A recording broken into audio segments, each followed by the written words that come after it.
All right. Welcome back, jurors. Everybody have a seat. And we left off where the defense was going to begin their cross-examination. May I Mr. proceed? Lubin? You may, sir. Good afternoon, Dr. Juste. Good afternoon, Counsel. My name is Richard Lubin. I represent Mr. Raja. First, I'd like to start you off with a couple of questions in general. You're familiar, are you not, with the National Association of Medical Examiners Yes. and their standards, right? Yes. And regarding the preparation of autopsy reports, it's called a post-mortem report, but the post-mortem report is supposed to be accurate, right? Correct. Detailed, Yes. and it's meant to be viewed by other professionals, by other pathologists, so that they can render an opinion based upon what work you've done, correct? Yes. Okay. So you'd agree that post-mortem inspection and forensic autopsy reports must be readable? Yes.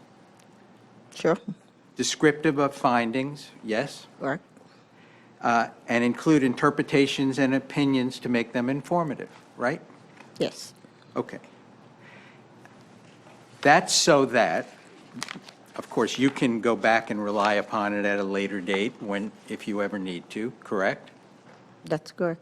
And also so that others can rely upon it in rendering their opinions, since you're the only one that's at the autopsy, correct? That's correct. And those reports that you prepare are pretty much prepared pursuant to a protocol. Your office reports generally have the same categories in them. It's just... Slightly, yeah. We don't have a standard, how would you say, templates, that everybody follows. I mean, given the fact that every autopsy is obviously somewhat different, but there are certain things that you're going to always include in them. Yes. So we do an external examination and put all the characteristics that we observed, so on forth. And I'm sorry? yeah, we proceed with the examination in a certain fashion. Okay. But basically, there's no question that you want to be accurate in your description, correct? Sure.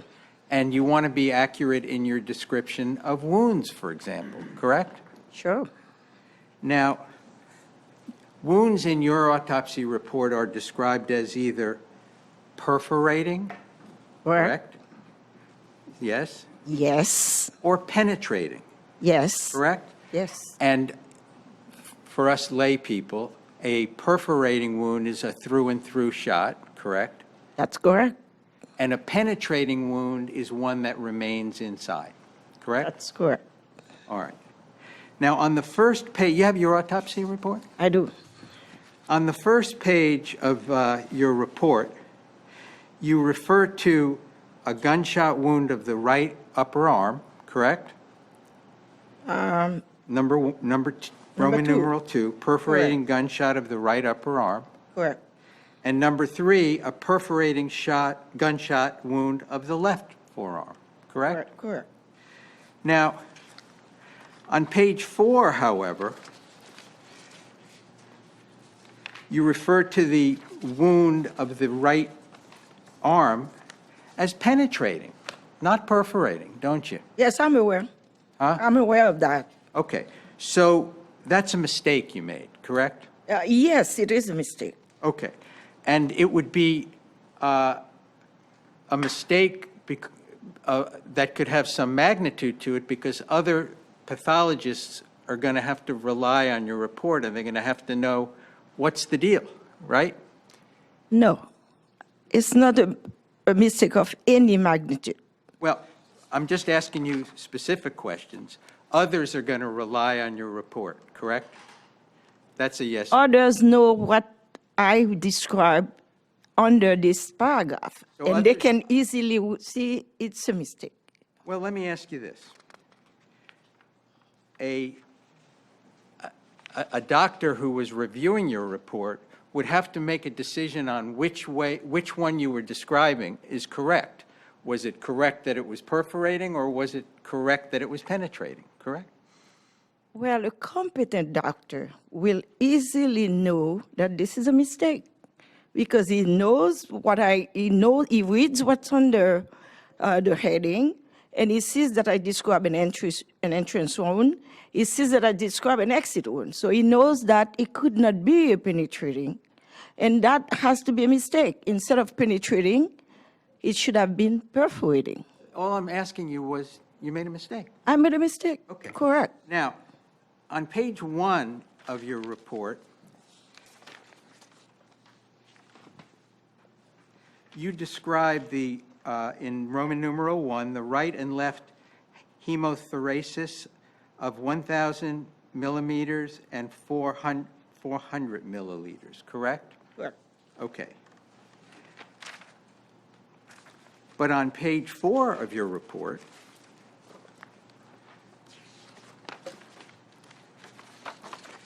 you describe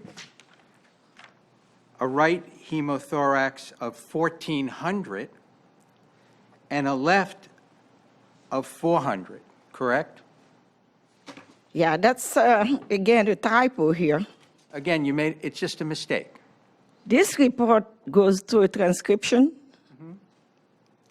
I dictate it, it goes through a transcription, it comes back to me, I review it. I may not have discovered that there was something here, and then it goes to a peer review. In other words, there is another doctor that reviews it for, any typos, and inconsistencies or things that are not. So this has been reviewed and was missed by more than one person. So In other words, you just, it's a mistake. That's correct. I admit it's a mistake. is that right? You just made a mistake? That's all? It is. Okay. It is. And you also made a mistake because instead of milliliters, you said 400 millimeters, correct? In number, on page 4? You said the amount of blood was 400 millimeters. Again, this is a typo. Just a That's mistake. what typos are. Right. Instead of liter, it says meter. So that's it's a typo. I don't know if you want to call it a mistake, but well, yeah. correct. Right. That's not correct. Okay. I agree. And you signed this report, I right? did. Okay, so presumably you proofread them before you sign them. Yes, it went to a peer review. So once it comes back to me, if the peer review didn't pick, these inconsistencies, I assume that everything is fine. Then I give it a final signature. So on that one, the amount of the blood is different from page 1 to page 4, and the unit of measurement is different from page 1 to page Yeah. 4. May correct? that's correct. May I also insert something? At the beginning, I said that we document. Documentation is done by photograph, it's done by diagrams, and it's also done by notes. That's why we have this paper here, and we also have photographs with a container that gives the level. So if somebody wants to see the exact amount that was on the right and the left, I have documented it correctly here, 1,000 on the right, 400 on the left. And also we have photographs that shows the right chest amount, the actual blood in the container, and the left side. So the documentation is done in several ways. In other words, if you make a typo or a mistake there, you can definitely see what the correct fact is. In other words, it's a mistake, but you're saying someone could figure out that you made a mistake. No, I said there are typos here, but they are not of the magnitude that you want it to be. Now, I didn't say anything about what I wanted it to be. I was just commenting on your mistake. I just wanted you to acknowledge that you made one. Okay. 2 of them, actually 3 of them, Okay, right? that's correct. Okay. Now, as a part of the autopsy report, and it's incorporated into the autopsy report, is a toxicology report. Yes. And that toxicology report, it's specifically incorporated into it, and it's at the back end, correct? You send your toxicology materials to a lab called Wusthof Lab, correct? Yes. We send the toxicology on every And- homicide case. I'm sorry? Every homicide case has a toxicology done. And they're incorporated into the report, and they're made a part of it. Correct. Okay. And so the THC panel, which is the cannabinoid panel, which is the active ingredient in marijuana, that showed positive in this case, correct? That's correct. Yes? Yes. Does that report detail how much of that substance would be in the bloodstream, or when it got into the bloodstream? No, THC? No, it doesn't tell when it got into the bloodstream. Just that That the it is person in the had that in bloodstream. their system? Correct. Okay.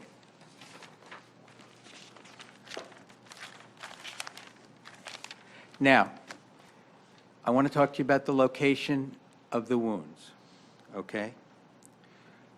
You have a right arm wound and a left arm wound, correct? Correct. And they are both what we call through and through shots, correct? Correct.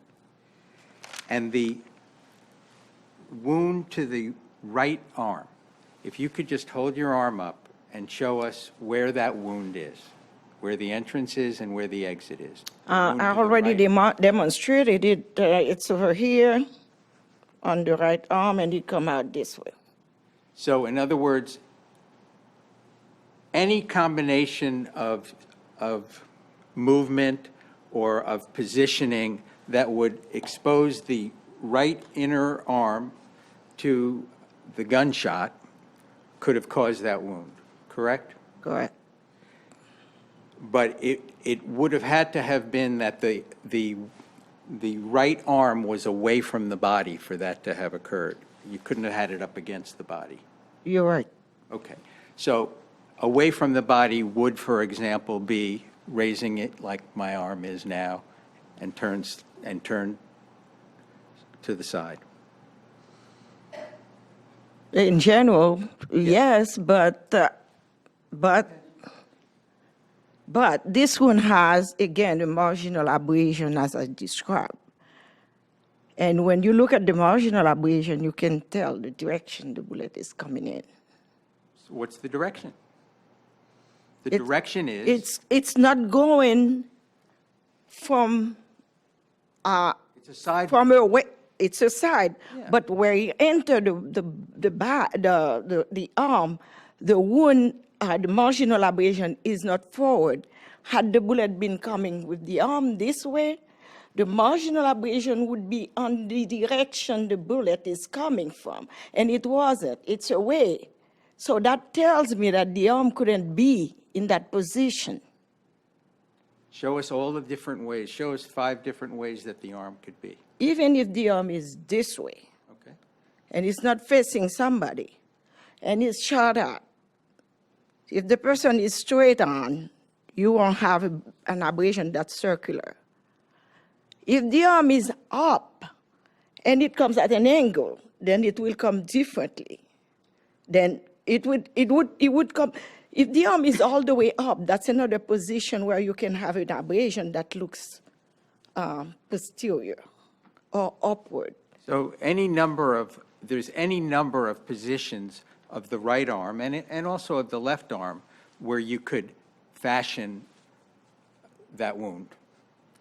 There are a few other positions where you can have that marginal abrasion, but it's not facing. No, you and- have to be and- facing sideways to it also, right? In other words, you couldn't be looking down the barrel of a gun. That wouldn't work. You'd have to be away from the gun. the arm is away from the body. Yes. But how it enters and the angle it enters is what's important here. Of course, and you'd have to be sideways, anatomically speaking, to the gunshot, right? You couldn't be facing it, you'd have to be sideways to it. I am not following you. What I'm trying to point out is that there's many different positions that would expose the body to that type of wound. Correct? I don't know of many. There are several, there are a few positions that the So arm could be several. in. But one thing is for sure, the arm would have to be somewhat raised, and you would have to be somewhat on an angle to that gunshot. Correct? You'd have to be raised up, and you'd have to be on an angle so that you could have a marginal abrasion. Correct? The bullet has to enter the arm at a certain angle to create it. So as long as the bullet was to enter the arm at an angle, and as long as the arm wasn't up against the body, you could have received that shot. Correct? Technically, Okay. And as to the left arm wound,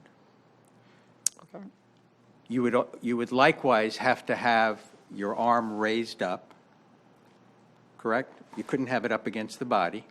it's away from the body. I don't know if it's up. It's away from the body. Correct. And there are any number of positions that you could have it in that would create an exposure for that type of wound, right? Yes, sir, but you have to give me a specific position. Give me a hypothesis. I want you to Because- do it. No, I will not give you an hypothesis. You give me an hypothesis, and I can tell you whether it fits or not. I am not going to go with various positions. There are several positions. Yes, of course, there will be any position, various positions. But if you are thinking of a position that I can verify whether it's consistent with your hypothesis, I will tell you, yes, it is consistent, or no, it is not. What I want you to tell us is, based upon the anatomical position, which is how you describe wounds, anatomically speaking, where would the arm have to be, anatomically speaking? Can you say that? You just asked me the question before. I asked you with the right The arm. the arm would have to be away from the body. And the marginal abrasion tells us what angle it comes through. And the trajectory is clear from the entrance position and the exit position. Okay, so the arm would have to be away from the body also, as with the right arm, and we know what the direction of the wound is. You've described that, and then there are various ways that it could happen once those two conditions are satisfied. There are various ways, right? You're not suggesting there's only one way that the wound could occur. No, I'm not suggesting it, but I would like to hear your hypothesis. Okay. Now, you said on your direct examination that a person could not run 40 yards, 41 yards, 100 and some odd feet with the type of wound to the heart that Mr. Jones received, correct? That's my opinion. All right. Isn't the issue oxygen to the brain? In other words, you could literally have no heart in your body, but you would have a certain number of seconds of oxygen stored in the brain, correct? That's correct. And it's accepted in all of the literature, is it not, that you have approximately 10 to 15 seconds of oxygen to the brain once the heart is completely incapacitated. It is accepted. It's an accepted fact. Okay. So there could be movement for 10 to 15 seconds, but it would not relate to whether the heart was pumping or not. We can assume the heart was not pumping, that the heart was completely disabled, but there'd be 10 to 15 seconds left of oxygen to the brain under those circumstances, correct? There would be. Is that a yes? Correct. Okay. And that's what accounts for the various stories in the literature of people running distances, up 4 flights of stairs and down 4 flights of stairs, when their heart was totally, use the medical term, the non-medical term that was used, blown apart or destroyed. That's what accounts for that ability to run under those circumstances. Yes, the distance is what's at stake. Now, I think I heard you say that you're very familiar with Vincent de Mayo, correct? It's a standard reference book. He's one of the all-time legends in the profession, isn't he? If you want to call him. Okay, so let me ask you something about his book.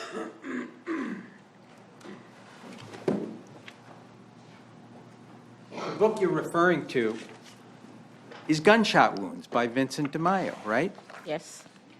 And you've consulted this book in the past, correct? Oh, yes, And you studied with this book, correct? we did.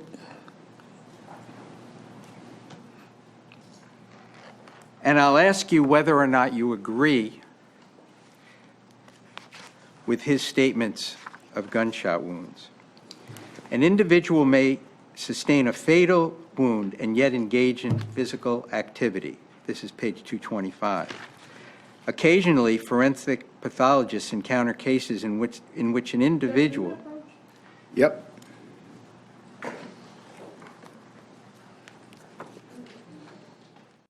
not with the chapter in his book dealing with physical activity following gunshot wounds. I've read it. Okay. And it is generally accepted that there are many instances where someone can move about even after receiving fatal, devastating gunshot wounds to the heart, correct? Most gunshot wounds to the heart are fatal. So the answer is yes. Yes, people move around. You have activity after gunshot wounds to the heart. I'm sorry. Yes, activity after gunshot wounds to the heart is documented. Okay.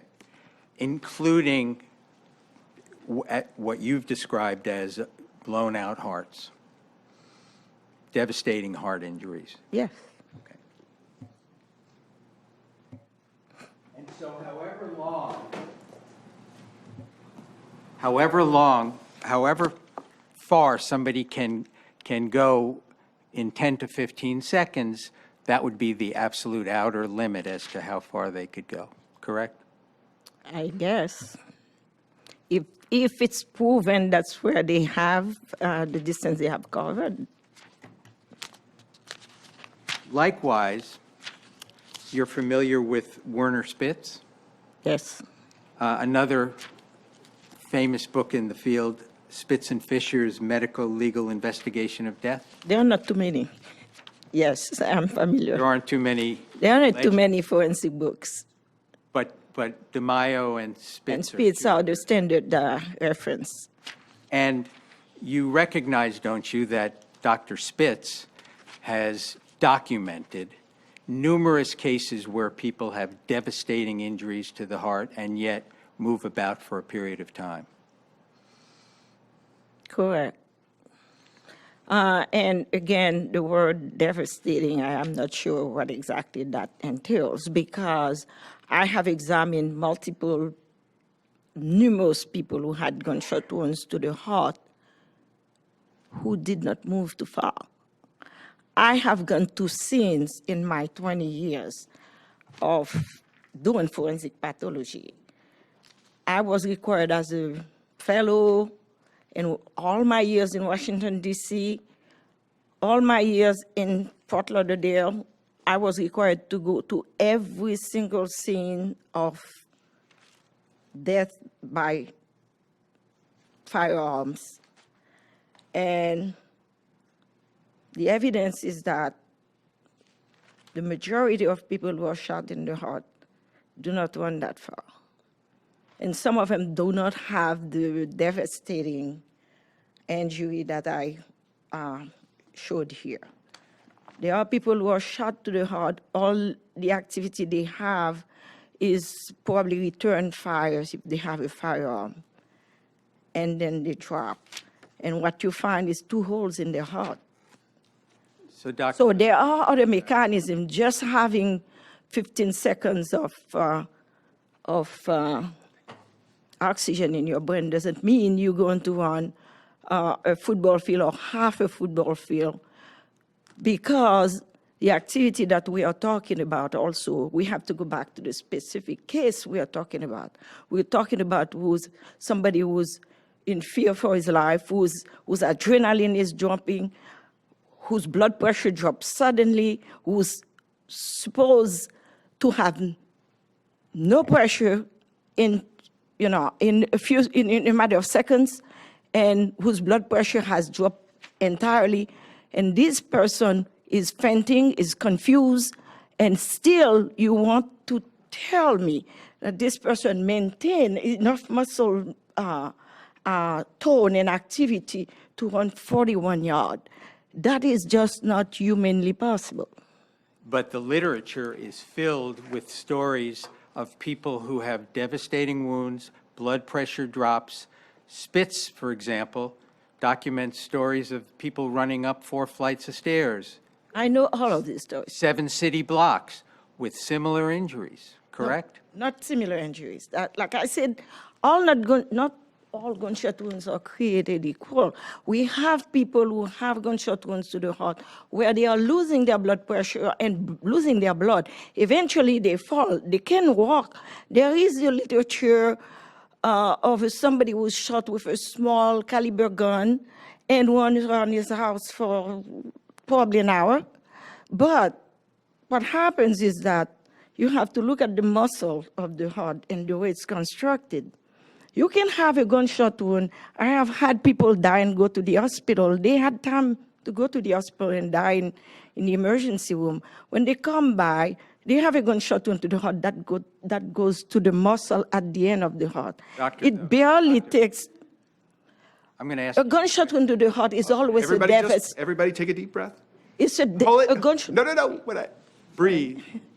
Everybody breathe. All right, pause for a second. And let's get a new question, please. Thank you. But the issue is not the damage to the heart. The issue is oxygen to the brain, correct? Yes, that's why I wanted to explain that someone who has a gunshot wound to the heart can still be able to push blood through the blood vessels. It's not the same wound that you're looking at here. It's somebody, when they said that person has a gunshot wound to the heart and move about, yes, that person did. And a gunshot wound to the heart is almost always fatal. So what you're saying, doctor? I'm not finished. I'm not finished. Can I explain it? There's no question being But asked. I was explaining to the jury what I mean. Go ahead. Can I? Yes, ma'am. When you sustain a gunshot wound to the heart, the gunshot wound can go through the muscle of the heart in such a way that it takes on the right side of the heart, let's say, which is low pressure. So you continue bleeding. You're going to bleed. The sac around the heart is going to fill, and when it fills, your heart can't beat anymore. So you fall. It's not a question now at that point of you had 30 seconds of oxygen. Your heart was still beating and was still pushing out blood. Although after a while, the amount of blood that it's pushing is not going to be the same. Eventually you collapse. It's a fatal gunshot wound. There are gunshot wounds that go to the heart and cut the coronary arteries. Coronary arteries, that's what irrigate.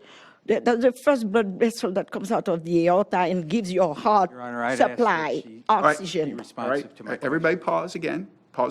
And Doc, just know that the state has an opportunity to redirect you here in a moment. So just pause and try to listen to defense counsel's question and just answer that question. And then Ms. Ellis gets a chance to get up one more time. So those instances where someone goes to the hospital and dies an hour later, obviously their heart is still pumping some amount of blood and they're getting oxygen to the brain. But those instances where the heart is completely blown apart, there you only have a maximum of 10 to 15 seconds to ambulate, That's correct? correct. Okay. Excuse me. Thank you, Doctor. And any redirect, state.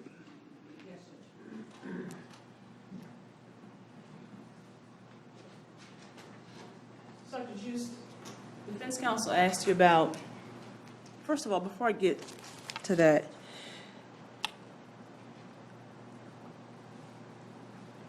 he asked you, he used the term devastating injury to the heart. A devastating injury to the heart, would you characterize Corey Jones's injury to his heart as a devastating injury to the heart? Yes. Okay. And what is it about Corey Jones's heart that is going to limit his ability to be able to run 123 feet once he sustains that gunshot wound to his heart? Your Honor, that's repetitive, ask and answer. Overruled. You may answer. About his heart will probably try to pump, but there will be not much blood to pump after a few seconds because the blood that's supposed to return to the heart is not returning to the heart. It's a closed circuit. It has to go out and come back in. So if it goes out, it cannot go back in. When I said go out, it has to go outside of the heart into the circulation and back into the heart. So if it comes out the circulation, it's no longer in the circulation, so you don't have the volume that the heart needs to pump. It's going to stop. Okay. And so when you say, when he was asking you about devastating gunshot wounds to the heart, are all gunshot wounds to the heart the same? No, as I explained, gunshot wounds are not created equal. They are not the same. People, as I explained, can be shot with a small caliber wound that can go to the muscle of the heart a certain way, lacerate it, still leave the chamber almost closed.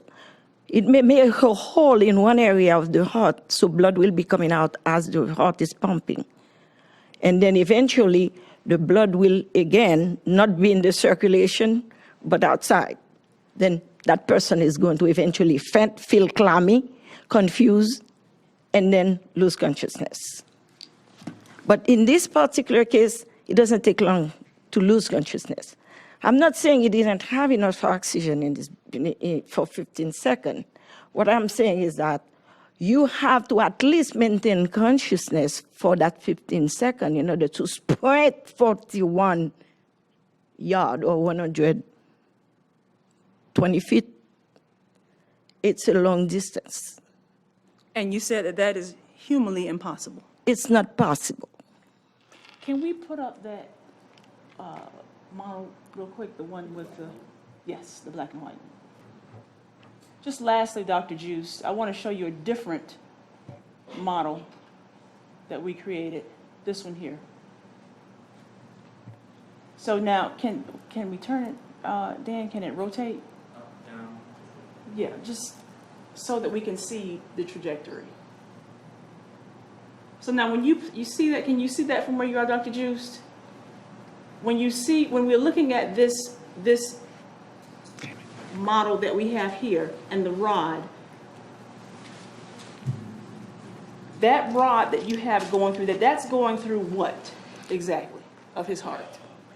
It's going to the right side of the heart, which is the right atrium, the first hole, then to the big blood vessels, one on top of the other, one really close to each other.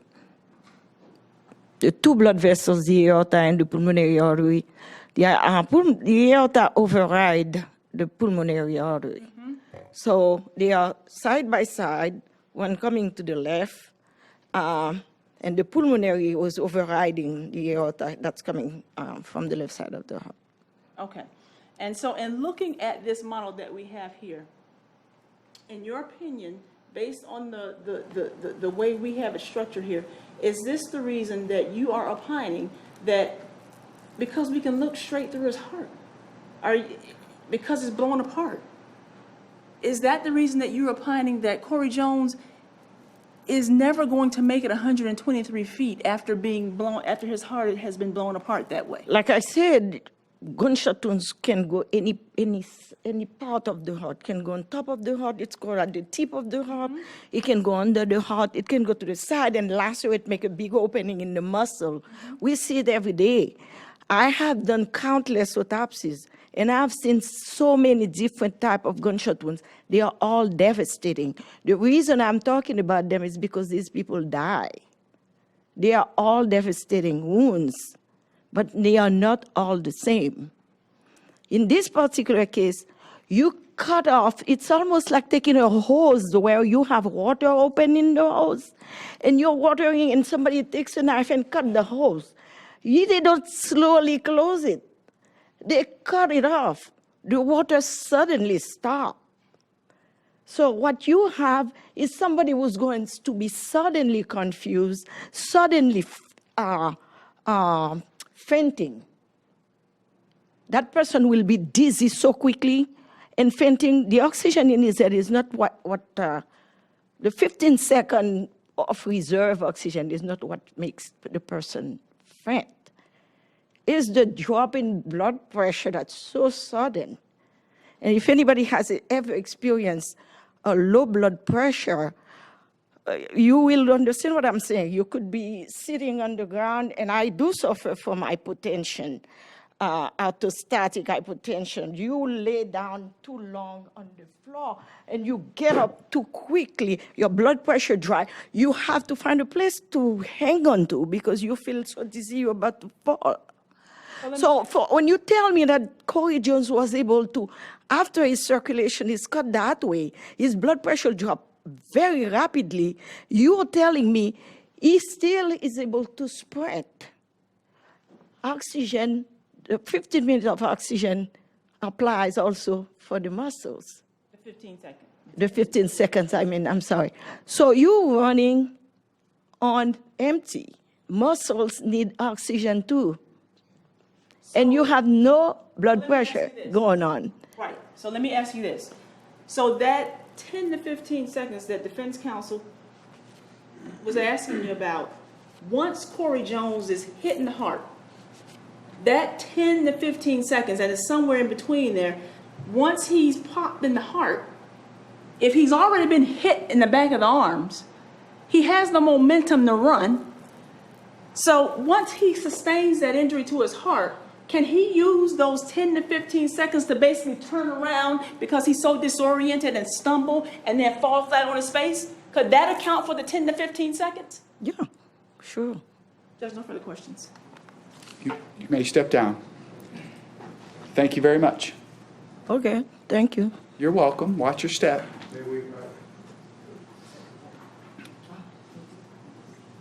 Okay. Thought I was getting an announcement. State. Judge, at this time, state rests its case. Okay. Now you can come up. All right. And because we took one witness out of order, I will now say, defense, call your second witness. So we've now switched gears. It's officially on the defense side of the case. Defense calls Frank Piazza. Frank Piazza, please. Mr. Lubin, what's your guesstimate of time with this witness? I think he'll probably be done right at around 5. I have, does that work for you? Pardon? I can call him tomorrow. Keep working? It's somebody's anniversary today, so I don't want to make them late. He's going to be here tonight. So I'd rather not break up the examination. Okay. Well, here he comes. He looks ready. 5 o'clock, you believe we can be done by 5 o'clock? You're okay with that? Let's do it. Do you solemnly swear affirm that the evidence you're about to give will be the truth, the whole truth, and nothing but the truth? Yes. All right. I didn't even say good afternoon. I was talking. You're going to have a seat right up here, and good afternoon to you. Watch your step. seat swivels, rolls, get it where you're happy. Most importantly for me is really get that microphone close to you, and then when you get situated, tell us your full name and spell it for us. Okay, thank you, Your Honor. You're welcome. So, Mr. Piazza, would you pull that mic? It actually slides forward. Pull it towards you, the microphone. Where do you want to? Right in front of, Right in front of directly you, so- in front of you, and there you go. So you don't have to lean Let's forward. give it a test. Tell us your name. My name is Frank Piazza. Spell the last name for us. P as in Peter, I-A-Z-Z-A. Terrific. Mr. Lubin, you may proceed. So, Mr. Piazza, what is your occupation? I am an audio and video and engineer forensic examiner. So what does an audio and video engineer and forensic examiner do? I work with audio and video evidence that is presented for legal matters. And do you work for both the prosecution and the defense? Yes, I do. In approximate, and do you also do civil cases? Yes, I do. And approximately how many cases would you say you've been retained on for one side or the other? I would say easily north of 750 cases, maybe more. Okay. Over how many years have you done this type of work? I've been in the audio-video industry for, I'd say, roughly 30 years. As a forensic examiner with audio and video, I've been doing that since the year 2000, so 19 years. And is your work confined to the state of Florida? No, Is it confined to state court versus federal court? no, all courts. And in this case, were you asked to evaluate a certain tape recording made by AT&T Roadside Assistance to determine whether or not there are voices that are not readily heard on the tape? Yes, And did you do that? I did. Okay. You reviewed the AT&T roadside call? Yes, I did. Okay. So I'm going to first ask you to explain what you did, and then I'm going to ask you to demonstrate, exactly what you did. Generally, what did you do to examine that tape for the purposes of determining whether there were voices on it? So there are different stages of the analysis that I took this particular audio through. One stage is what we'll refer to as a critical listening stage, and that is spending many hours just going over the materials to locate any areas that might need additional inspection. A second area of analysis is what we'll refer to as waveform analysis, and that is actually getting a visual of what the waveform actually looks like that's created by that audio.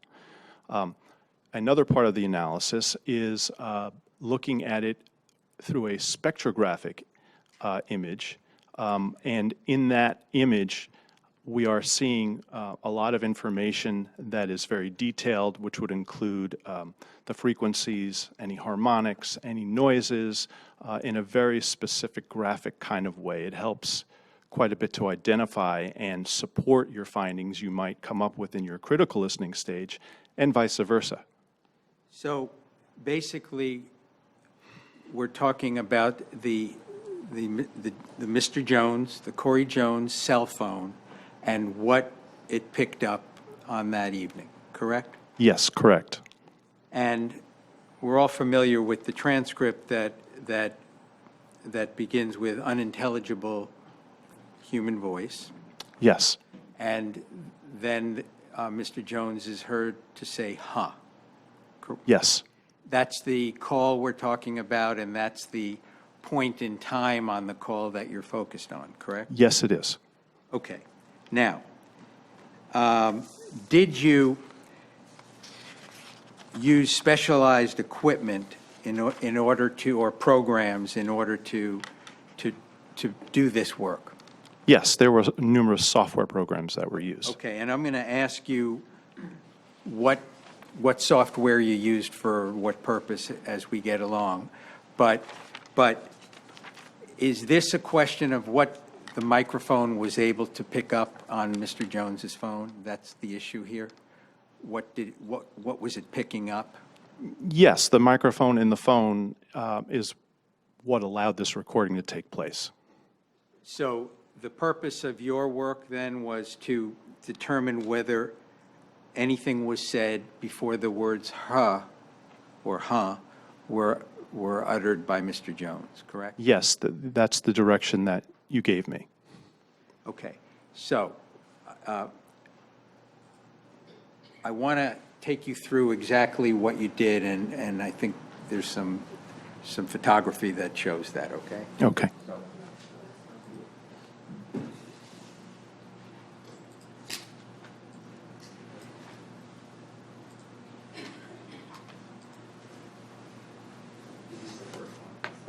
Okay. What is this a picture of? This is what a spectrogram or a spectrographic image looks like of the actual audio that I did analysis on. Is this an enhanced photo, or is this the basic, what it looks like right off the bat? This is the unenhanced, the original audio file. It's a roughly an 11-second portion, and it has characteristics that are visible, and there is information here worth looking into. Okay, and is that what you thought? Is that what you felt when you got it? And you say worth looking into, meaning with enhanced means? Yes, well, I don't want to get ahead here, but I mentioned earlier the critical listening stage. This confirms some of the areas that would need additional inspection. So in this image, I'm seeing certain characteristics and signatures that need to be looked at. Is there sound connected to each of these images? Yes, for the most part, yeah. Okay, so, and we're talking about an 11 or 12 second piece? Yes, this particular screen is showing about 11 seconds roughly. Okay. Can we have the sound connected to this? We can't?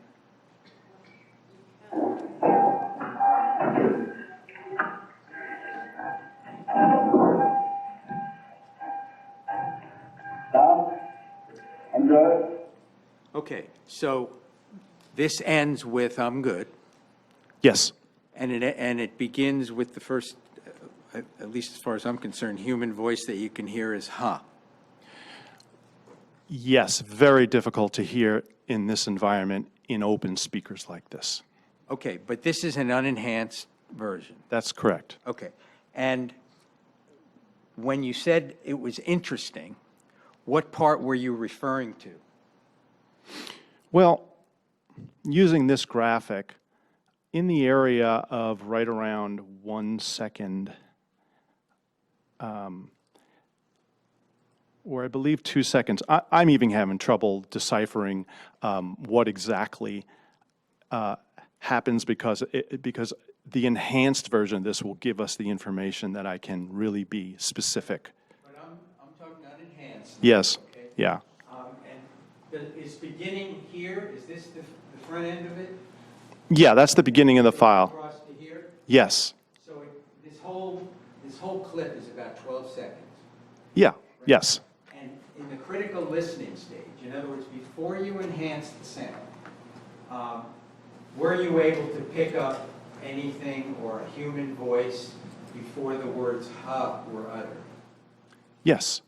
Okay. And what were you able to decipher it in any sense? No, I was not able to decipher the words that were spoken. Okay. Can we have the sound again?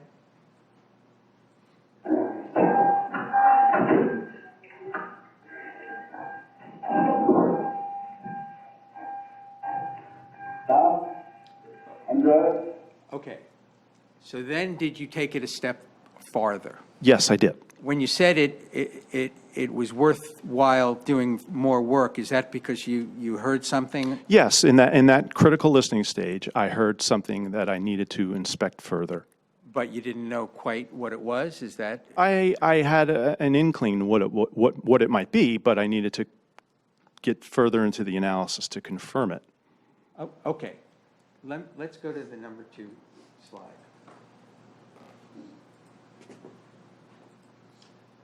Now, what is number 2? So number 2 is, again, about 11-second portion. It's also a spectrographic image, and it's showing what the file would look like in this spectrogram after enhancement. If we had the ability to toggle between the two, I could point out certain things about what I'm seeing. If not, that's fine too. Put them both up. Okay.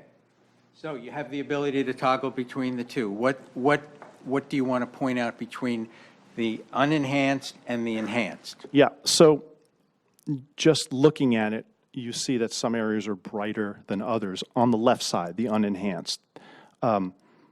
Darker, murkier, larger areas, and then some bright areas. The 2 brighter areas on the right side that stand up and down sort of like poles, you can point to them. Are we talking about here? No, left image to the right side, to the right, all the way to the right side. Those 2 are demonstrating a loud voice or a loud sound. In this case, that's Mr. Jones's voice happening there. But when I listened, Why would Mr. Jones's voice be louder? Mr. Jones was with the phone, I believe, in the car. So his location never changed at that moment. So he's nearest to the microphone. We refer to that as proximity to the microphone. And so you wanted to point out that in the image on the left, that is Mr. Jones's voice. Right. And in between those 2 images, there is, it's very faint, but there is some activity. Am I pointing to it? No, you're not. It would be to the left side of the first pole, all the way to the right that you went to, all the way to the right. Keep on going. Can I do that? Is that okay, Your Honor? Watch your step, though. Okay. Okay? Yeah. Absolutely. Absolutely. I'll leave it on your desk there. Done. Oh. So I want you to point it out, but I don't want you to stand in front of the document. Okay. So this being the original, these are the first 2 times we hear Mr. Jones's voice. In between, you can see in an area here, it all looks just like cloudy. You can't really determine what it is by looking at it, especially as an original file. But unless you've had an opportunity to really listen to it and work with it, you don't know what's in there. But there's information here, there's information here, and there's various environment and ambient noises also happening all along here. But specifically, it's the areas up front and the areas at here that I determined needed to be inspected more. So in the enhanced version, you can see now we have a brighter image that is happening here in this area. And what is this area here? What is going on here? So this is the voice that I heard earlier. And let me explain enhancement, if I may. That's the ability to bring better clarity to poorly recorded materials or compromised materials, and you might accomplish that by simply just raising the volume of that specific voice, or you might add equalization, meaning adding bass or treble. Working within those frequencies, you're able to bring out what are lower, buried sounds or voices and bring them to the surface. So that's what happened here. This was brought to the surface. Mr. Jones's voice was made even louder because when you look at the spectrograph if the setting is the way you want it to, you can, all loudest voices are brightest. So we've made a lot of information brighter and louder within, and this is just one portion of the recording. Of course, the recording happened prior. There was, roughly another 25, 28 minutes before, and there was some time after. But in this illustration, I want to point out this area and this area. Those are the two important areas that enhancement has helped bring those to the surface. Does brightness equate to enhanced version? Yes, yeah. Well, the brighter it goes, the more it's responding to enhancement. Okay. Now, there's yet more enhancements, but we're working on the first enhancement, correct? Correct. So we've got the unenhanced, and now we have an enhanced version. Okay, so could you play the number one, the unenhanced version? Audio.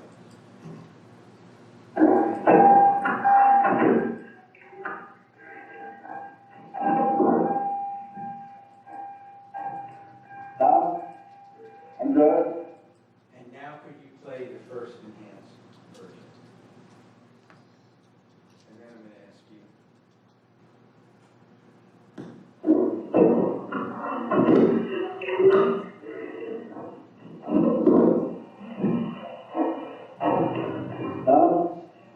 I'm good.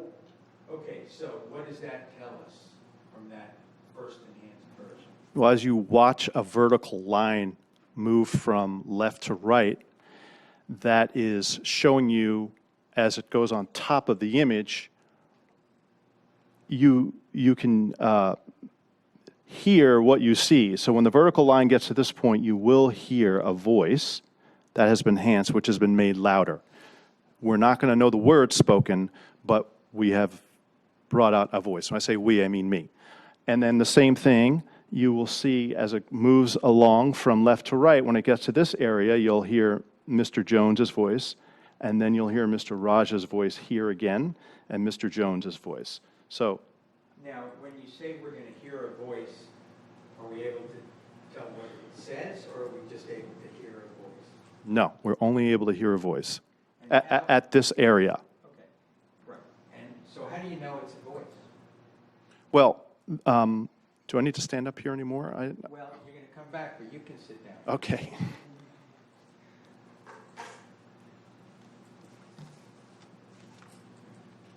Just watch your step. Thanks.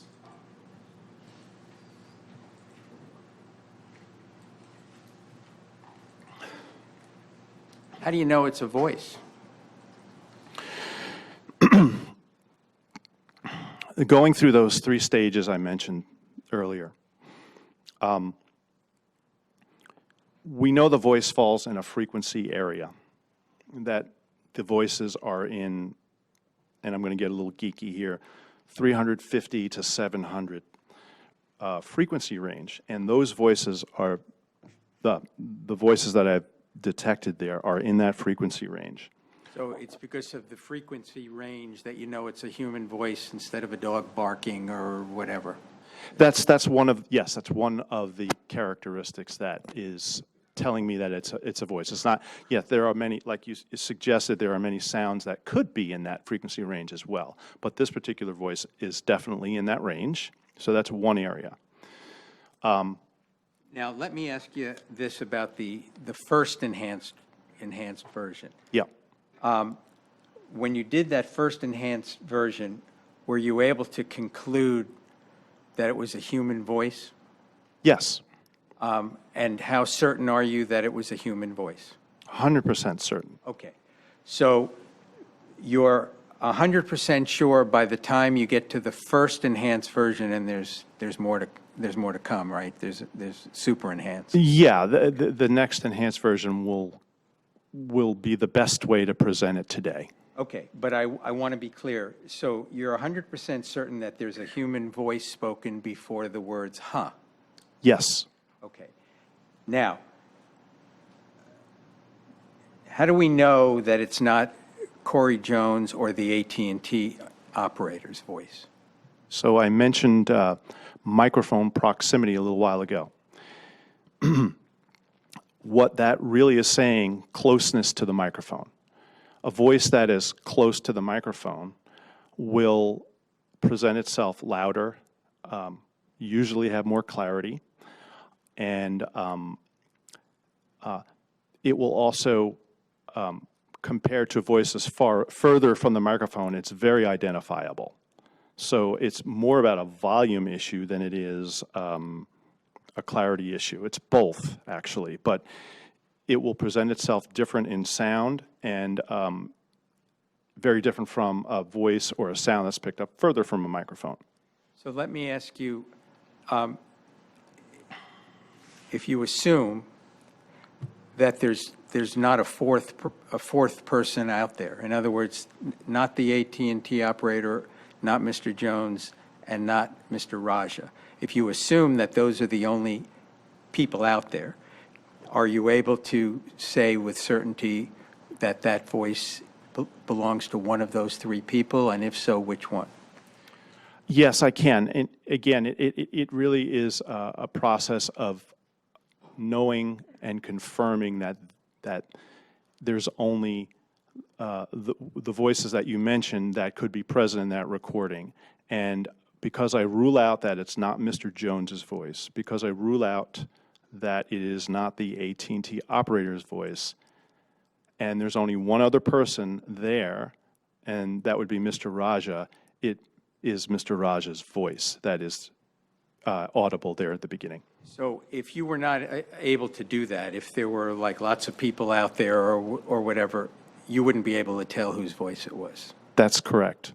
But so by process of elimination, you're saying you can be certain it's Mr. Raja's voice? That's correct. Okay. I needed all of that information to be certain. Okay. Now, can we play the first one again, and then the second one again, and then let's go to the first super enhanced after that, okay? The first one.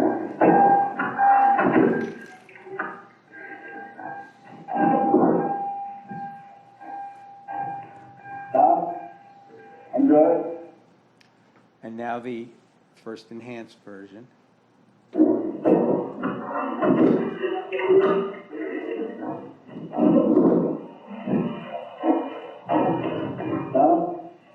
I'm good. Okay, now, did you take it to the next step after you did the enhanced version? Yeah, yes, I did. Okay, and what was involved in that step?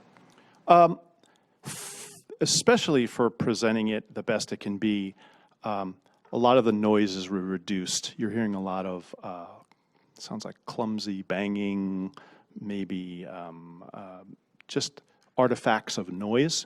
Understand, when you enhance a poorly recorded piece of audio and you locate, in this case, the voice, and you add volume to it or gain and make it louder, you're not only just bringing up that voice, you're bringing up all the artifacts and all the noises that are buried with it. So it comes out sounding, it can sound robotic. You just need to know that when you enhance and you make things louder, you're bringing all the noise louder as well. So in the next enhancement you'll hear, I've attempted to reduce the noises that were brought up as a result of that first enhancement, so you can have even a clearer opportunity to hear it more clearly. Okay, so are we ready for the third one?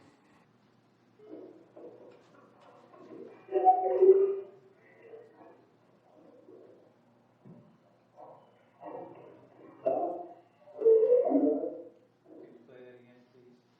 And I'm going to ask you some questions about this. Stop it there. So is that the voice you're talking about? Yes, that's the voice. Okay. That's the voice that you've identified as being Mr. Raj's voice? Yes. Okay. But not in the same proximity by any means to the microphone as Mr. Jones is? That's correct. And when I mentioned before, louder sounds or voices in the spectrogram appear brighter, well, of course, now Mr. Raja's voice is brighter because it's been amplified, and that's how the spectrogram is reacting to the volume change. And so the spectrogram has a visual and an audio component to it. It does, yes. And you've taken out a lot of the ambient sounds. Is that the right word, ambient sounds? Yeah, I've reduced them quite a bit. Okay, so that you could bring out what was said. Let's take it from the beginning again of this one and play it.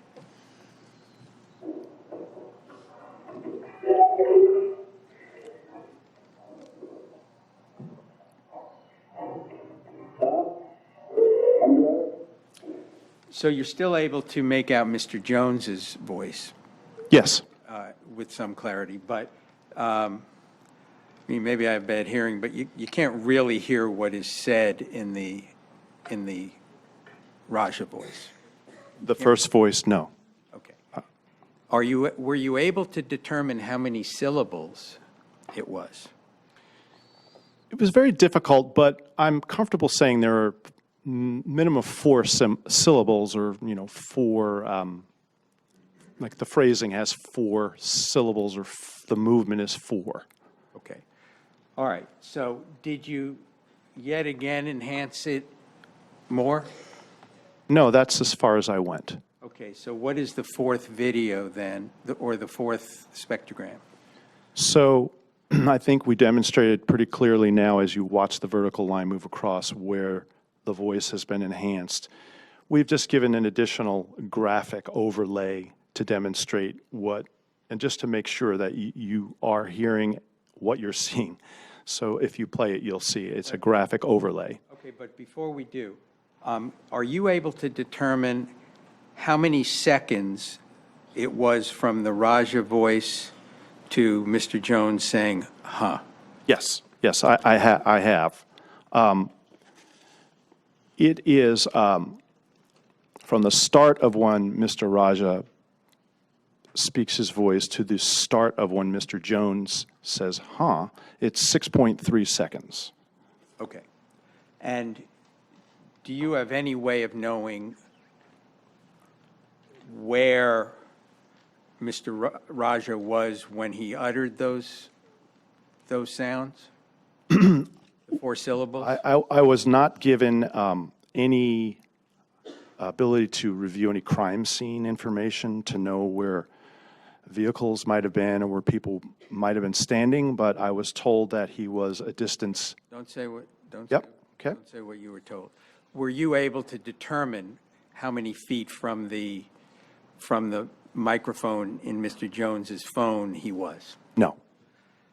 Were you able to determine, relatively speaking, that he was considerably farther away than Mr. Jones was from the microphone? Yes.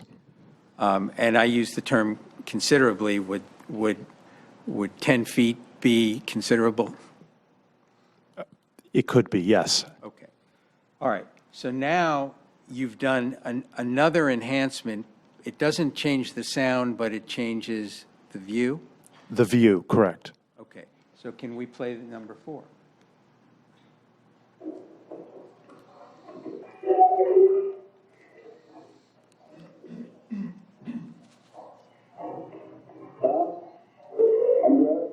Okay, so that version has red circles in 2 spots.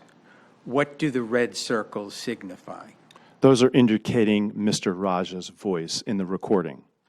At the first spot, and then the second one, do they indicate his voice or Mr. Jones's voice? They indicate his voice, yet it happens so quickly, they hang on the screen a little later than maybe, Okay. they could. So now knowing that, can we play that version again with these circles?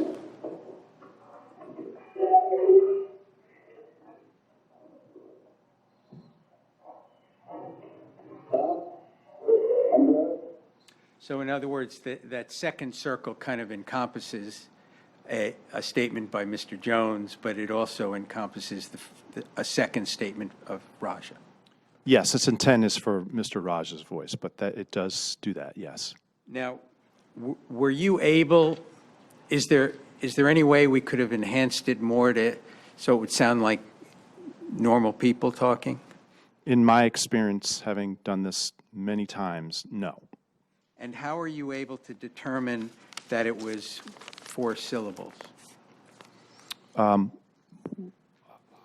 When you hear it, there's motion to it. It has phrasing. And as if you were speaking a set of words, you would count the syllables. We've all learned what syllables are and know how to count them when we hear them. Okay. And this is what you do? This is what you spend your time doing generally, this kind of stuff? Well, I don't count syllables a lot, but okay. everything else, yes. All right. Now, what tools did you use to make this analysis? There were a number of software programs that were used. One of the programs is something called Pro Tools. Another program was something called RX. There was another version of RX called RX6 that was used, and Final Cut Pro was used. And what were these things used for? What was RX and RX6 used for? Those softwares generate the spectrographic image that you've been seeing on the screen. And RX6 is just a later version of RX? yes, RX6 is just a later version of RX. And what does Pro Tools do? Pro Tools is an audio playback software. It enables you to have complete control over the playback of the audio, whether you want to play it slowly, see it in second increments, make it louder, softer. There's a lot of advantages to using that software. Additionally, the enhancements took place in that software in addition to the RX software. And what is Final Cut?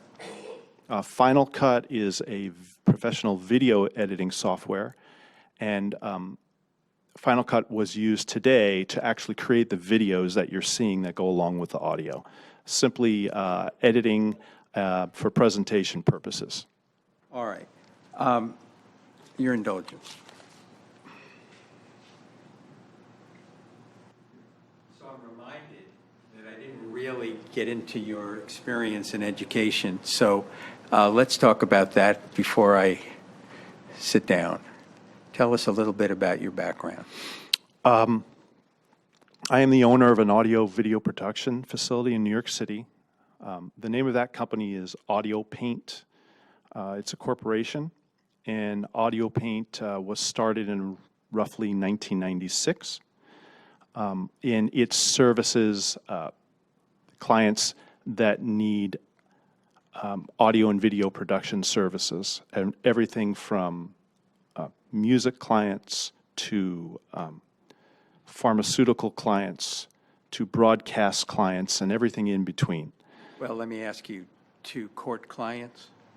Well, in the year 2000, legal audio video was created, and that is a company that I run solely by myself, and it is very specific to legal clients, people needing assistance with their audio and video for legal matters. My clients include private law firms, small, large, global, government agencies, such as the U.S. attorneys, the Department of Justice, the FBI, and others. Many, there are certainly many other divisions within the government where I've worked with. Additionally, private investigators, investigative industries that need to hire me for a lot of the evidence that they might produce on their own. In civil matters, it might be insurance companies who have legal counsel who need assistance with audio and video materials. And I'm sure I'm leaving others out. And have you testified in court before? I have, yes. For example, which courts? I've testified in federal courts, in state courts, and for private civil matters. Okay. I have no further questions. I would like to play the final cut video. I would object to that, Your Honor. You've already heard it half a dozen times. Okay, It's only 7 seconds. go ahead.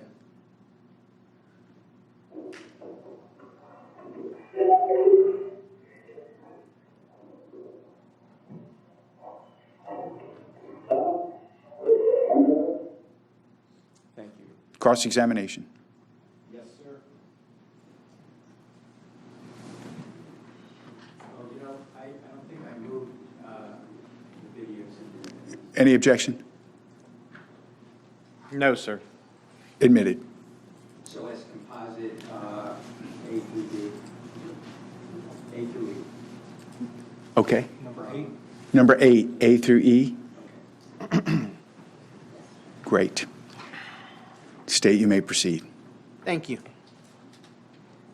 Good afternoon, sir. How are you? Thank you. Very well, thank you. You're 100% certain that's a human voice, correct? That's correct. And there are other types of sounds that can give tonality, correct? That's correct. Electronic sounds can give tonality, correct? That's correct. Animals can give tonality, correct? Yes, they can. Musical instruments can give tonality, correct? Yes. But you're 100% certain that this is a human voice, correct? Yes, I am. And so prior to Corey Jones saying, huh, question mark, you have testified that there's a human voice, right? Yes. Seems kind of obvious, doesn't it? You're asking me if it's obvious? That when somebody says, huh, question mark, that there is some type of voice prior to him saying that? That makes sense, yes. And this voice was 6.3 seconds prior to Mr. Jones saying, huh, correct? Yes. When did you perform that last enhancement there, sir? That last enhancement was actually performed and played in the Stand Your Ground hearing.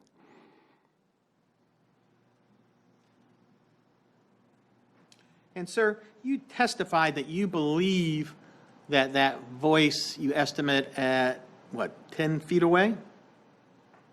No, it was suggested by Mr. Lubin that approximately 10 feet, could that be a distance? And I said, yes, that could be a distance. That was my response. Could it be further than 10 feet? Yes, Could it be closer than 10 feet? could be. So you have no diagnostic, like testing that establishes distance. You're just saying, from listening to it, could be 10 feet, could be more, could be less. Is that fair? Yes, it's fair. There is no diagnostic, especially with such a poorly recorded material, to even get close to that. And as I mentioned earlier, I wasn't part of the crime scene or had that information. But You're not trying to tell this jury that that voice 6.3 seconds prior to Corey saying, huh, was 10 feet away from him. I'm not going to give a number. No, it was a distance from the microphone is the best I'll give. And now that version of the recording ends with, I'm good, correct? Yes, But the audio actually continues through gunshots that take Corey Jones's life, correct? yes, there is additional audio. And you've listened to that many times, correct? Yes, I have. Now, there's no way to tell for sure that that's the defendant's voice, is there? There is, yes. Are you saying today that you're 100% certain that that voice belongs to the defendant? I am saying that, and my reasons are because of the deduction that the only other voices present in that recording are Mr. Jones's voice, Mr. Raja's voice, and the AT&T or Allied operator's voice. So when you say today, and we'll get to prior, but when you say today, you're 100% certain that that's the defendant's voice, you're taking into account your common sense as far as what you believe existed at the scene at that time. Is that correct? I'm going by the facts that were given to me, some information talking about that, who was present in that recording. So information that was provided to you by somebody else, is that right? Yes, that's true. Did they tell you somebody was driving by and yelled out a window? No. Could that account for another voice potentially, sir? Yes, it could, but let's be clear that the analysis of that voice might have different signatures and different information in it other than that voice that we're hearing today, Mr. Raj's voice. Might. Did anybody tell you that maybe somebody was yelling from the DoubleTree parking lot? No, nobody told me that. I mean, there are other obvious places that voices could come from outside of just the defendant on that scene, correct? What do you mean by obvious places? There are other places that that voice could come from than just the defendant on that scene. I just named two. So while there's truth that there are other places a voice could come from, may I please finish what I have to say, Your Honor? All right, everybody breathe again. I'll give you the same courtesy. So try to listen to his question and just answer that question. Mr. Lubin gets an opportunity to come back and redirect you, but I will give you an opportunity to let you finish that answer. Go ahead, sir. Thank you, Your Honor. May I If- After, okay. Yes, absolutely, you may, as soon as he's done. Go. As an example, if a voice came from would you say a hotel parking lot? Sure. That voice would come with it a lot of different characteristics. We don't know that it wouldn't contain characteristics such as echo or reflection because it's in a hard area, in a reverberant or reflective environment coming to the microphone. We don't know that. That would have to be analyzed. We know that the microphone in the iPhone is limited in how far it can actually hear and record. So I would guess if a voice made it from a hotel, and how far, by the way, how far would this hotel be from where? Are you finished with your answer, sir? No, because I'm trying to be accurate for you. Very good. So if you could give me an idea. Everybody, now we're going to pause. Approach him, please. Thank you.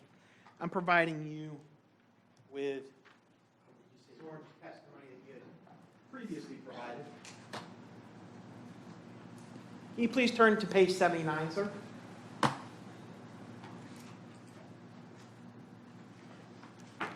And you're going to have him read the entire page? No, sir. I was going to point him to a specific line number. Sir. That's what I wanted. Yes, sir. Thank you. What is this testimony from? So, without discussing the origin of it whatsoever, back in May of 2018, you previously provided sworn testimony before this court, correct? Just Yes. pause. Take the jury out. Take the jury out, please. All right, I don't know what he was about to say, but I thought he was about to say stand your ground again. I am not asking anything that No, elicits it that's at all. not your, no. I only had the jury taken out so I can instruct them, don't mention it's a prior proceeding. Is this, I'm guessing this testimony is from the stand your ground hearing. Okay, I just didn't want you to say that again. The first time it went by, and they've heard it before, and this jury's so diligent, and so I don't have any, I don't perceive any problem in that regard, but I don't need to have it happen again. It's not your fault, but it's not your fault either, because nobody, I guess, instructed you. Don't mention stand your ground, but this is testimony from that hearing. Yes, sir. It's page 79. And what Line 13. And line 13 over here, so you know. Read that to yourself. Defense, you on the same page? You got it?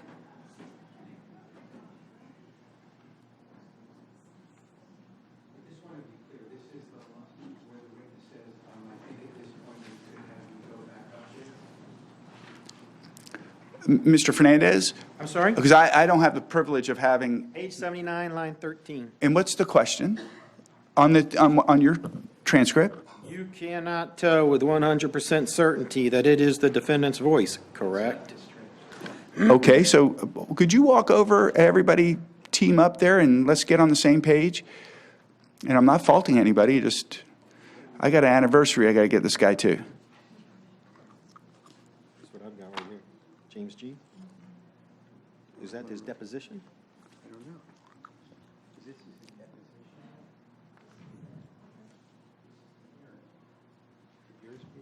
They could be numbered differently.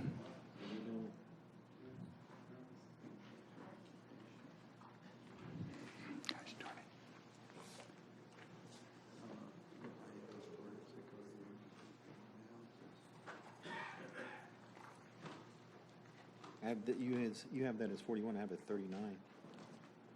So you're going to be 2 pages So off. it's- So if you look at 77.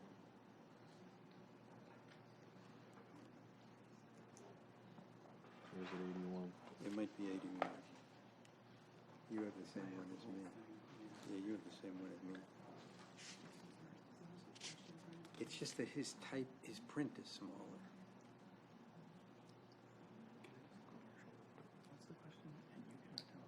This is 50%, so this is what you're talking about. Okay? Yeah, he says, but you have a 50% surety. No, this is in my questions. You cannot tell with 100%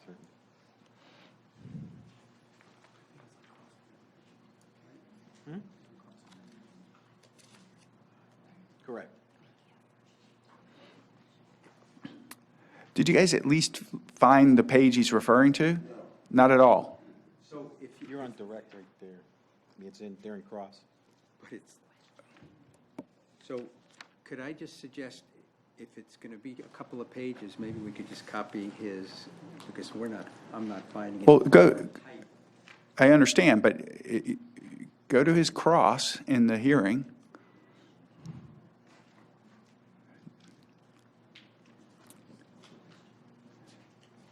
Right here. Okay, so it's page 84. So yours is 5 pages. I gave him mine. He's got the right one. Okay, may I just make sure? Yeah, sure. So, do you have? Line 13.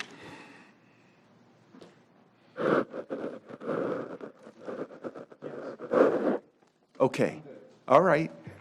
And you understand, I'm instructing you not to mention, just, it'll be a prior proceeding or deposition. And here we go. Bring in the jury. Not mentioned deposition. You can say deposition, he'll say it. I understood that. I don't know, there was a depo too, wasn't there? Okay, so Mr. Fernandez may say in a prior proceeding, or it occurred in a deposition. The only thing is, that's the only thing okay. All right, let's bring in the jury.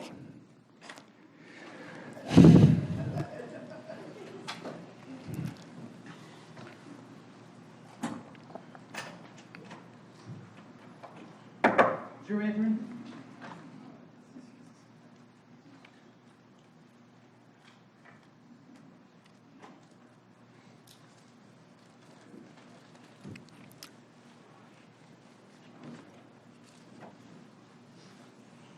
All right, Mr. Fernandez, you may proceed. Thank you, sir. Now, sir, we had left off with me asking you if you recall giving sworn testimony in a prior proceeding back in May of 2018. Do you? Yes, And prior to giving that testimony, did you raise your hand and say, "I swear to tell the truth"? I did. And during that testimony, did I ask you, and you cannot tell with 100% certainty that it's the defendant's voice, correct? Do you remember me asking you that question? I do. What was your response? Written here, it says that's correct. So, May of 2018, I asked you under oath if you can tell with 100% certainty that that voice was the defendant's, and you said no. Now today, you're saying you can with 100% certainty, is that right? Yes. Actually, back in May of 2018, you put the number of, "I'm 50% sure it's the defendant's voice." Didn't you say that to me, sir? Yes, I did. And you said that under oath, correct? I did. Just like you're under oath today, correct? Correct.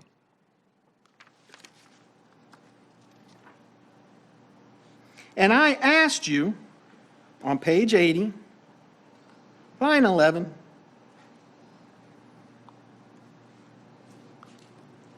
and you come up with 50% because of that, and what was your answer? Yeah, I just comfortable saying I know that it's not Mr. Jones's voice, and I'm using the consistencies in other Mr. Rogers' voice to help me determine that's a voice, that's a voice. And then I asked you, you're also incorporating the fact that you know Mr. Raja is there. Is that right? Aren't those the same, those are the same reasons that you just gave this jury today? Hold, pause. There's your objection. There's a question out, and he then went on to another question. He didn't know the answer. I didn't pick up on that. Do you want to say anything? I'm lost at the moment. Okay, that makes two of us. Let's start with a question. Those are the same reasons that you gave today for now assigning 100% certainty that that voice is the defendant's, isn't it? Those are part of the same reasons, yes. And so now, so are you telling this jury that somehow in the last less than a year, you've come up with more reasons and changed your testimony under oath? I came up with the reason why I'm changing my testimony today. So you admit that you absolutely are giving different sworn testimony today than you gave sworn testimony back in May, correct? I am giving sworn testimony today as I did back in May. But it's saying, you're saying different things, aren't you, sir? There was information that I did not have that I now have, a confirmation that there was no one else present in that moment when that voice was detected. And so And I did not know that as certain back in May. that information was provided to you by the defense, correct? Correct. Who hired you, correct? That's correct. How much have you been paid through today to be here, sir? I have been paid approximately $11,000 at this point for all of my work dating back over a year and multiple files, not just this small moment that we're talking about here, a very important moment. So effectively, you've been paid over $11,000 to come in here and tell this jury that prior to Mr. Jones saying, question mark, there's a human voice. That's correct. As you know from prior interviews, there has been plenty of audio evidence that has been reviewed to get to this point. You have no educational degrees, do you? I have no educational degrees, no. You've been to maybe 2 trainings in the last plus 10 years, correct? What do you mean by plus 10 years? Let's just say 10 years. How's that to make it easy? You've been to 2 trainings in the last 10 years in your field. Isn't that correct? That's, if 10 years is a number you want to use, I'll go with it, but it's been less than 10 years. So you're saying yes. Is that correct? Yes. You're not a voice analyst expert, are you? No, I'm not. You've been precluded from testifying in cases before, correct? Could you please be specific? Hang on. Yep.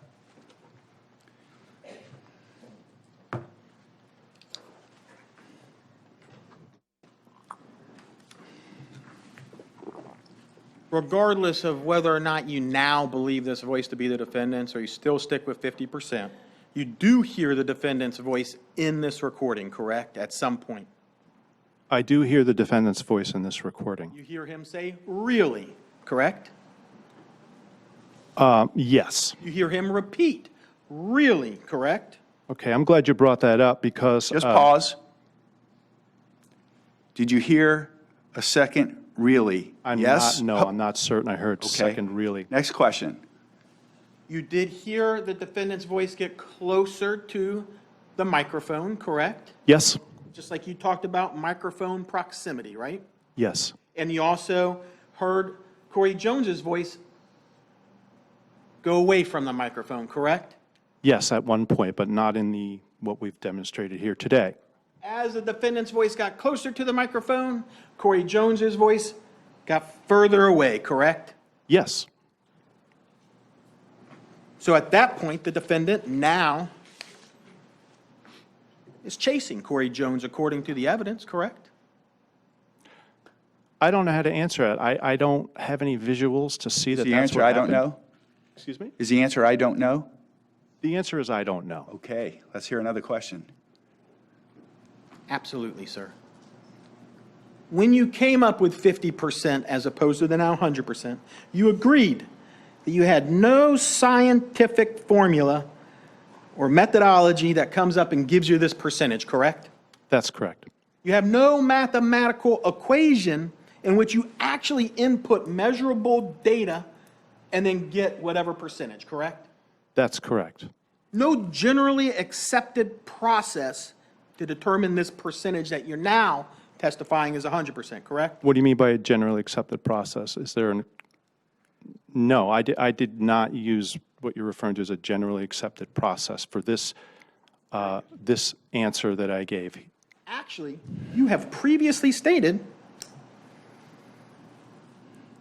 because if I am able to say an exact percentage, I wouldn't know how I would come up with that percentage. Those are your words, aren't they, sir? Could you please point that out, please? Absolutely, sir. Page 81, line 21.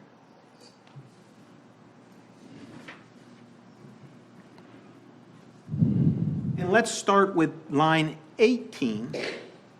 And my question was, correct, but no generally accepted methodologies to equate to this 50% notation that you're sure that it's the defendant's voice, question mark. And you please read your answer, sir.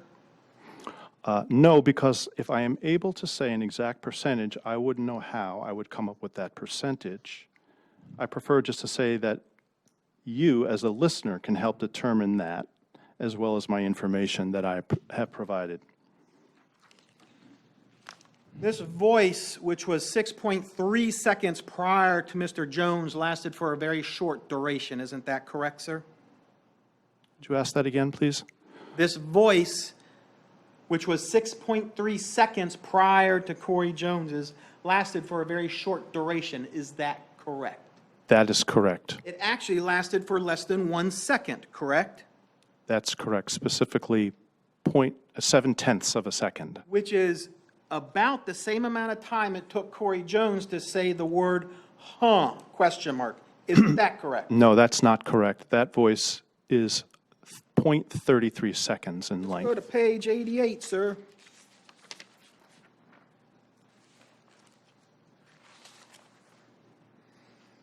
Let's go to line.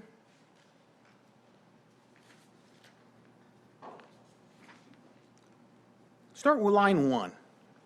Once again, we're back into your sworn testimony last year, correct? Yes. I said, no, I'm talking about that voice that we've been talking about. How long did that voice exist for? Less than a second? 0.5 seconds? What was your answer? Under a second. I then said, okay. So similar to Corey Jones saying, huh, as far as the amount of time that it took, correct? What was your answer? Sure, it could be similar. So,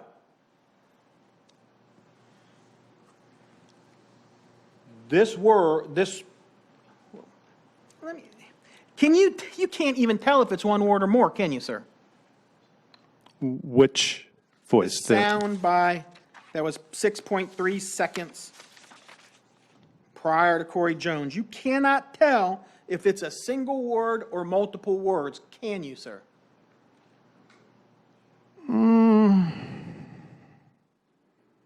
Sounds like a phrase to me. Sounds like a phrase? Yeah. That is your sworn testimony on March 4th of 2019, is that it sounds like a phrase. Is that right? Yes. Well, let's turn back to your sworn testimony in May of 2018, page 86.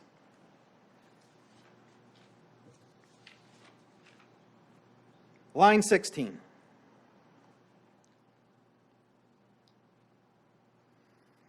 Question, you can't tell if it's a single word or multiple words, correct? Answer. Please, sir.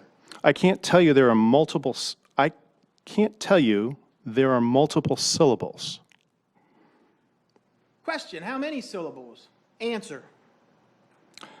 I believe there are 3, but I would like to listen. How far do you want me to read? So you, You can finish the answer there, sir. Okay. I believe there are 3, but I would like to listen again and be confirmed of that. so you never said that there was more than one word back in May of 2018, correct? That's correct. And back then you said you believed there was 3 syllables, correct?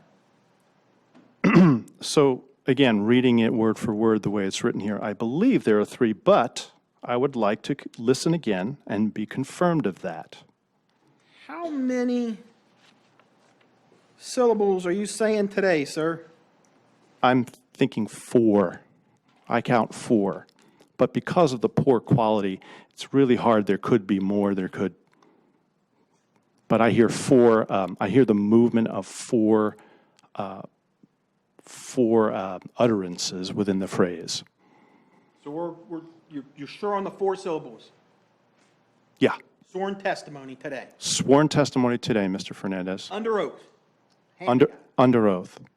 Let's go back to your sworn testimony that is exactly the same type of swearing in back in May of 2018, page 88, line 21. Are you on that page, sir? Yes. All right, my question to you is after $9,000, you can't sit up here and tell us how many syllables that voice was. Can you? What's your response? My response was no. And that is what your sworn testimony was less than a year ago, correct? That's correct.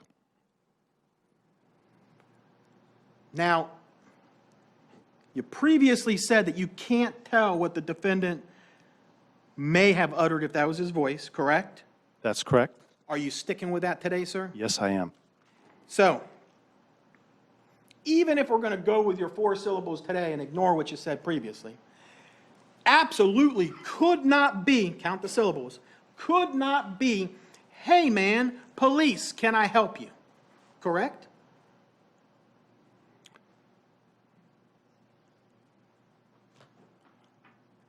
If in fact that's what's said, and I'm saying 4 syllables, and we were able to really know for certain there weren't more syllables in that phrase than what you just said in your phrase, it cannot be said in 4 syllables. You said 8 syllables. I said, hey man, police, can I help you? More than 4 syllables, correct? Yes, more than 4 syllables. Absolutely not what was said 6.3 seconds before Corey Jones said, huh, correct? That's what the microphone picked up, the 4 syllables. I can only go with what's there, and I think the jury's ears will guide them through this process as well. Like they guided yours through the process, sir, is that correct? Please explain what you mean. How did the jury guide my ears? Saying your ears are the guide to what you're testifying to today, correct? To response to the 4 syllables, yes. Are you in need of help, sir? That's more than 4 syllables, correct? Yes, it is.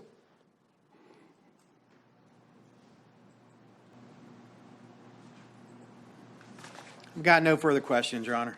Redirect? So, what you said is that Mr. Raja's remarks, whatever they were 0.7 seconds, correct? Yes. And that Mr. Jones's first statement of "huh" was 0.4. 0.33. 0.33, okay. Now,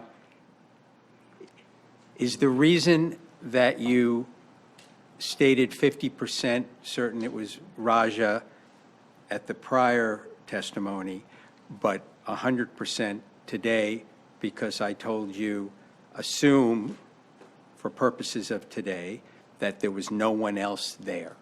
Correct. That's information I didn't have before. And if you didn't have it now, you'd still say 50%? Yes.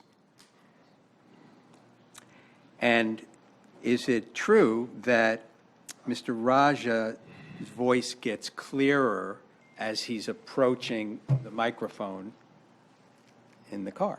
Yes. And is it true that Mr. Jones's voice gets weaker as he's leaving the microphone in the car? Yes. Is that a characteristic of microphones, cell phone microphones? Yes, it's a very clear characteristic of microphone proximity.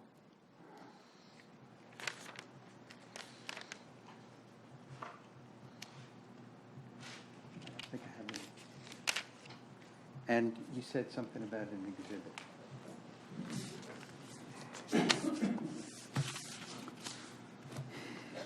So, for the record, for the clerk, I'd like to just correct. I said A through E when I was introducing the composites. It's A through F. A through F as in Frank. Yes, not A through Okay. E as in Edward. Thank you. You may step down, sir. Thank you very much. You're done. Lawyers. And jurors, I think tomorrow we'll give you a little later start. So I think you guys, in case you're out late tonight, we'll see you around 9 in the morning, 9. And remember all my rules. They're very important. And if there's any violation of them, and I'm not saying, well, I am saying, both you have to obey the rule. But if anybody tries to violate the rule, remember, in your presence or anything like that, I need to know about it. All right? So tomorrow, you know how we'll start the day, any issues, but I need your full cooperation and your honesty about that. So with that being said, leave your pads upside down in your chairs, meet the deputies in the room, and I'll see you at 9 o'clock tomorrow morning.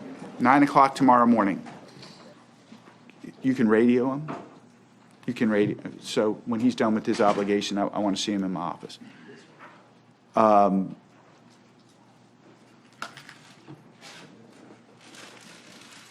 So give me, I'm going to take a 5-minute break. I want you guys to stay here for a second. I just got to check on something. And then I think maybe we come at 8:30 tomorrow and do our JOA little type thing. Okay, great. Give me some reading tonight. Response also, Your Honor. I love yours as well. I'm not sure it's actually formally been filed yet, but here's the court's copy. And I'd say a response, I mean more of a memo, since I didn't know exactly what. No problem. I'll let you make it a copy, because since they haven't filed it, it won't be on there. So make copies of that, and then, Mr. Fernandez, when you're ready, just bring it up and give it to my law clerk. Just give it to my law clerk right here. She's going to make copies, so she has it as well.